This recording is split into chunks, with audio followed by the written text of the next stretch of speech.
Hello students, मैं हूं रमाकांत पटेल और आप देख रहे हैं साइंस जोन एकेडमी छिंदवाड़ा। तो स्टूडेंट्स, इस वीडियो में आज हम आपसे बात करेंगे पीएनएसटी के कट ऑफ के बारे में कि आपका क्या कट ऑफ होगा। तो स्टूडेंट्स, उस पर चर्चा करने से पहले मैं आपको बता दूं, टोटल सीटें स्टूडेंट्स आप लोगों की 810 हैं। आपको पता होगा, आपको टोटल स्टूडेंट्स 6 कॉलेज हैं। एक है आपका इंदौर का कॉलेज स्टूडेंट्स, दूसरा है आप लोगों का भोपाल का गवर्नमेंट नर्सिंग कॉलेज, तीसरा जबलपुर का है, चौथा ग्वालियर का है, पांचवा रीवा का है, छठवां सागर का है। तो आपको ये 6 कॉलेज मिलने वाले हैं। कौन कौन से? इंदौर, भोपाल, जबलपुर, ग्वालियर, रीवा और सागर। टोटल 810 सीटें। सबसे ज्यादा सीटें जो वो इंदौर में हैं।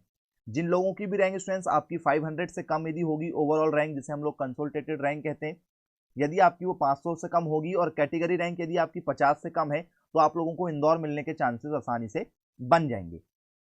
स्टूडेंट्स, लगभग काउंसलिंग कब करवाना चाहिए? यदि आपकी 810 सीटें हैं तो लगभग इसके 2 गुने बच्चों को काउंसलिंग कराना चाहिए। मतलब लगभग यदि 810 का मल्टीप्लाई यदि 2 से करें तो स्टूडेंट्स 1620। जी हाँ स्टूडेंट्स, यदि आपकी ओवरऑल रैंक यदि 1700 के आसपास में भी है तो भी आपको काउंसलिंग करवाना चाहिए, आपका आसानी से सिलेक्शन हो जाएगा। तो आइए स्टूडेंट्स बात करते हैं बोले तो हैंडीकैप की भी लगभग स्टूडेंट्स आपके यहाँ पर 47 सीटें हैं। यदि स्टूडेंट्स हम यदि सैनिक कोटि की बात करें तो हमारी लगभग स्टूडेंट्स यहाँ पर 27 सीटें हैं। फ्रीडम फाइटर की भी स्टूडेंट्स लगभग वही, ठीक है, 25 सीटों के आसपास में है। तो यदि स्टूडेंट्स आप लोगों की जो कैटेगरी रैंक है हैंडीकैप की या फिर सैनिक कोटि की, यदि आपकी स्टूडेंट्स 50 से कम है तो आप यहाँ पर काउंसलिंग करा लीजिएगा, आपका आसानी से सिलेक्शन हो जाएगा। अब जरा कैटेगरी वाइज भी देख लेते हैं। तो स्टूडेंट्स, आप लोगों की ओवरऑल रैंक यदि 1700-1800 के आसपास में भी चल रही है तो आप काउंसलिंग कराइए। इससे ऊपर यदि आपकी कंसोलिडेटेड रैंक है और यदि आप जनरल के हैं तो आपको बिल्कुल काउंसलिंग नहीं करवाना है, आपका सिलेक्शन नहीं होगा। आप सिर्फ समय और अपने पैसे ही वेस्ट करेंगे। काउंसलिंग कराने के लिए स्टूडेंट जिन लोगों का यदि रैंक से डिपेंड नहीं करना, यदि वो मार्क्स से जानना चाहें, तो यदि आपके स्टूडेंट 67 यदि लड़कियों के और 70 के आसपास में यदि लड़कों के हैं तो आप काउंसलिंग करा लीजिए। इससे कम मार्क्स यदि आपके हैं, ठीक है, जैसे मान चलिए 65 के आसपास में नंबर है आप लोगों के, या स्टूडेंट 60 से कम है जनरल, स्टूडेंट्स आप काउंसलिंग बिल्कुल मत कराइएगा, आपका ठीक है सिलेक्शन नहीं होगा, आपका समय ही वेस्ट होगा। ओबीसी की बात करें यदि स्टूडेंट्स तो 64 से यदि आपके 68 के आसपास में नंबर है तो आप यहाँ पर काउंसलिंग कराएंगे, लड़की और लड़कियां हो तो। कैटेगरी रैंक यदि आप देखें स्टूडेंट्स तो कैटेगरी रैंक यदि आपकी 400 के आसपास में है तो भी आप इस, ठीक है, उससे कम यदि रैंक में है तो आप काउंसलिंग कराइए, आपके सिलेक्शन होने के चांस बनेंगे। लेकिन 400 से ऊपर यदि आपकी कैटेगरी रैंक है तो बिल्कुल भी सिलेक्शन नहीं होगा, क्योंकि स्टूडेंट्स मात्र 810 सीटें हैं और आपकी कैटेगरी रैंक यदि 400 है तो सिलेक्शन होने की कोई बात ही नहीं होती है। एसटी एससी वालों की यदि हम बात करें स्टूडेंट्स तो यदि आपके 55 या, ठीक है, 58 नंबर के आसपास में है तो ही आप काउंसलिंग में पार्टिसिपेट कीजिए। इससे कम नंबर वालों का सिलेक्शन नहीं होगा। मैं आपको विद प्रूफ भी अभी देने वाला हूं।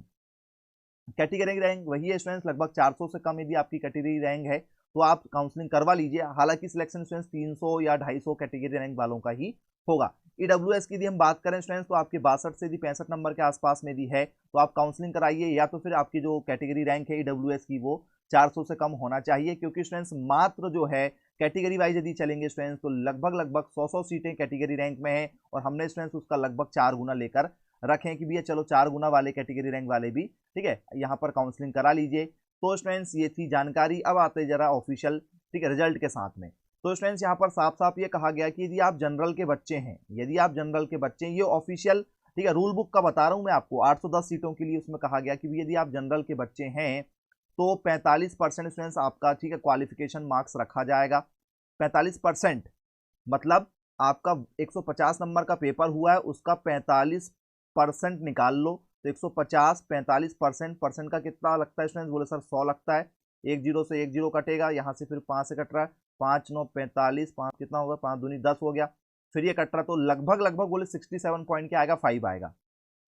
तो 150 नंबर का 40 कितना होगा? 60 नंबर होता है। तो S T S C OBC वाले ये क्वालिफाइंग नंबर है। S T S C OBC का क्वालिफाइंग नंबर कितना है? 60 अंक।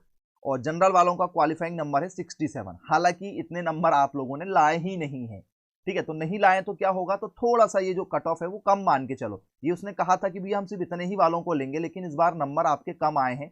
लेकिन इसका मतलब ये नहीं कि ज्यादा ही कम आए हैं, क्योंकि अभी मैं आपको एग्जाम्पल दिखाने वाला हूं। तो स्टूडेंट्स ये देखिए, एक बिटिया है जिनके कितने नंबर हैं? 60 के आसपास में, 59.3 है। ये ईडब्ल्यूएस की आप यहाँ पर देख सकते हैं, थोड़ा सा आप, ठीक है, एचडी क्वालिटी में देखेंगे तो इनकी देखिए 4291 रैंक आई हुई है और कैटेगरी रैंक जो है वो 400 है। क्या इनका सिलेक्शन हो जाएगा?